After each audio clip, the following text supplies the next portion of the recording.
The long-awaited day of John's execution finally arrives.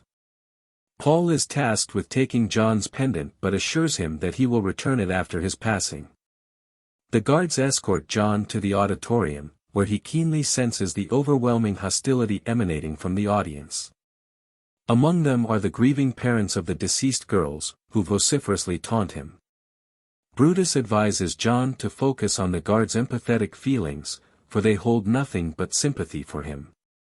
With tears streaming down their faces, the guards watch as John is securely strapped into the chair. In response to John's tearful request, Paul refrains from covering his face with a hood since he is still fearful of the darkness. Paul meticulously ensures that the sponge is thoroughly wet before placing the cap on John's head. Prior to giving the order to initiate the electrical current, Paul steps forward and shakes John's hand, once again hearing John's voice uttering the haunting words, "He killed them with their love." As the switch is flipped, the execution proceeds smoothly, and John succumbs to death. Subsequently, Paul reverently places the pendant back around his own neck. The voice of the elderly Paul interjects, revealing that both he and Brutus left the Green Mile shortly after, unable to bear the burden of witnessing John Coffey's demise. They relocated to a youth corrections facility. Elaine acknowledges that Paul's account is indeed a remarkable story but expresses skepticism.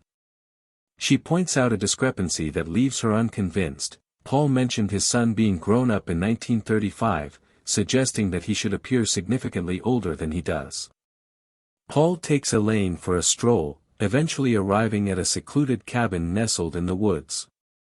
Inside, they find a small box where a mouse is peacefully slumbering.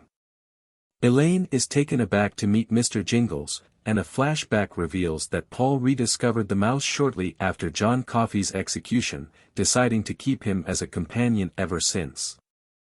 While the cabin may not precisely resemble Mouseville, it serves as a suitable haven for Mr. Jingles.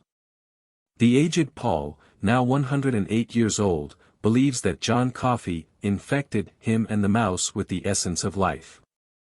He speculates that Mr. Jingles' prolonged existence was likely an unintended consequence of John holding him during Dell's execution, while Paul inherited this gift when he grasped John's hand following Wild Bill's demise. Paul considers his own extended lifespan a form of divine punishment for extinguishing a genuine miracle from God. He must endure the agony of outliving everyone he cares for, including friends like Elaine, witnessing their aging and eventual passing before his own death. He has already endured the loss of his comrades from the mile, Hal and Melinda, his wife Jan, and even his own son. Later, Paul is shown attending Elaine's funeral, silently pondering how much longer he must endure.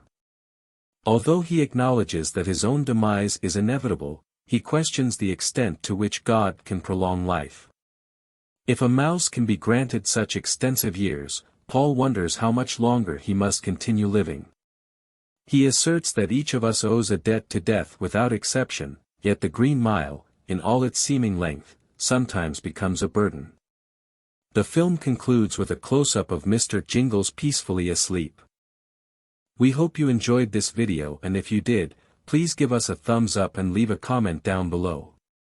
Don't forget to hit the subscribe button and turn on notifications so you never miss a video. Thanks for watching.